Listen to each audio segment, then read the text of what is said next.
Hello guys, അപ്പം പുതിയ വീഡിയോയിലേക്ക് എല്ലാവർക്കും സ്വാഗതം ഗായ്സ്. ഇന്ന് ഒരു നല്ല ദിവസമാണ്. എൻ്റെ ചുറ്റാകെ തീ കത്തിച്ച വയ്ക്കുകയാണ്. സോ ഗായ്സ്, എല്ലാവർക്കും എൻ്റെ ഹൃദയം നിറഞ്ഞ തൃക്കാർത്തിക ആശംസകൾ. അപ്പം എൻ്റെ ചുറ്റാകെ ഇരിക്കുന്നത് ഈ ക്യാൻഡിലിൽ തീ കത്തിച്ചിരിക്കുന്നത് തൃക്കാർത്തിക ആയതുകൊണ്ടാണ്.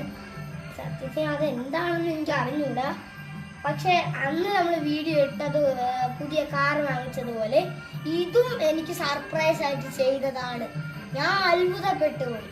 നമ്മളിത് വയ്ക്കും, എന്നിട്ട് മഴ പെയ്യും, പിന്നെല്ലാം പോകും. മഴ പെയ്യും, വയ്ക്കും, മഴ പെയ്യും, വയ്ക്കും, മഴ പെയ്യും. അങ്ങനെ ഒരു വിധത്തിൽ മഴ പെയ്യാതായപ്പോഴത്തേക്ക് ഇങ്ങനെ ആക്കി വെച്ചു. പിന്നെ എല്ലാവരും ഇങ്ങനെ വെച്ചെന്ന് ഞാൻ വിശ്വസിക്കുന്നു. അപ്പം ഓക്കെ, ബൈ.